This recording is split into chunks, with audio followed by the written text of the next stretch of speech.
వాడు నీతో పాటు యేసు ప్రభు దగ్గరికి రావాలంటే సోదరుడా, ఆమె నీతో పాటు యేసు ప్రభు దగ్గరికి రావాలంటే ప్రతికూలతలలో సైతము నీవు ప్రభువులో ఆనందిస్తూ ఉండాలి. నేను ప్రభువులో ఆనందిస్తూ ఉండాలి. అది ఒక పెద్ద ఆకర్షణ. నేను చెబుతున్నా, అంతకు మించిన ఆకర్షణ ఇంకోటి లేదు. అనుకూలతలలోనూ ప్రతికూలతలలోనూ నువ్వు ప్రభువును బట్టి సంతోషంగా కానీ, నెమ్మదిగా కానీ, ఆనందంగా కానీ, ఆదరణగా కానీ నువ్వు లోకానికి కనపడితే వాడికి అది కోటి వరహాల ప్రశ్న. అతనికి వచ్చిన ఆపదలు నాకు వస్తే ఖచ్చితంగా పిచ్చి హాస్పిటల్లో చేరేవాడిని, ఖచ్చితంగా పిచ్చి హాస్పిటల్లో చేరేదాన్ని. కానీ అన్ని ఆపదలు కలిగి ఉండి కూడా ఆ వ్యక్తి ఎలా నవ్వగలుగుతున్నాడు, ఎలా సంతోషంగా ఉండగలుగుతున్నాడు, ఎలా సంతోషంగా ఉండగలుగుతుంది? ఖచ్చితంగా ఆ వ్యక్తికి వచ్చినటువంటి ప్రతికూలతలు నాకు ఎదురైతే ఖచ్చితంగా నేను అందరినీ కొడుదునేమో, కానీ ఎవరిని కొట్టకుండా, కనీసం నోరు జారి తిట్టకుండా అంత మృదువుగా, అంత సెన్సిటివ్గా, అంత సున్నితంగా, అంత సహనంగా ఎలా ఉండగలిగారు?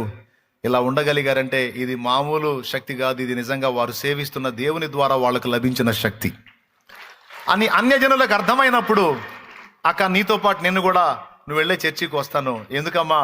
ఎందుకంటే నేను నీ జీవితాన్ని చూస్తా ఉన్నాను. ఎలాంటి ప్రతికూలతలలో కూడా నీ పెదాల మీద చిరునవ్వు పోవటం లేదు. చాలా సంతోషంగా ఉంటావు, నింపాదిగా ఉంటావు. నీకున్న సమస్యలు 24 ఉంటే వాటన్నిటిని పక్కన పెట్టుకొని మాలాంటి వాళ్ళ సమస్యలను ఆదరిస్తూ ఉంటావు, ధైర్యపరుస్తూ ఉంటావు, వెన్నుతడతా ఉంటావు, నిబ్బరపరుస్తూ ఉంటావు.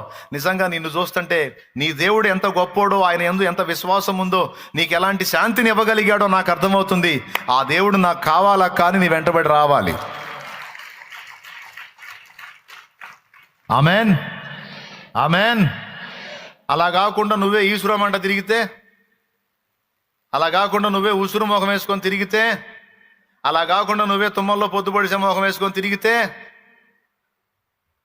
ఆ మొహం వేసుకొని చర్చికి వస్తావా నువ్వు అడిగితే, అప్పుడు ఆ మనిషి ఏమంట, ముందు నువ్వు పోయి నువ్వు సంతోషంగా ఉండమ్మా, నిన్ను చూస్తేనే సగం ఏడిపోతుంది మాకంటారు. ఎందుకు జనములకు తెలియబడాలి? మన ఆనందం తెలియబడాలి, మన సహనము తెలియబడాలి, మన మృదుత్వం తెలియబడాలి. ఎందుకంటే వారు కూడా ప్రభువుని విశ్వసించున్నట్లు, పరలోకమందున్న తండ్రిని మహిమపరచున్నట్లు అన్యజనుల ఎదుట, ప్రజల ఎదుట మన వెలుగు ప్రకాశించాలి. వెలుగు ఫలము సమస్త విధములైన మంచితనము, అది మనలో వ్యక్తం కావాలి.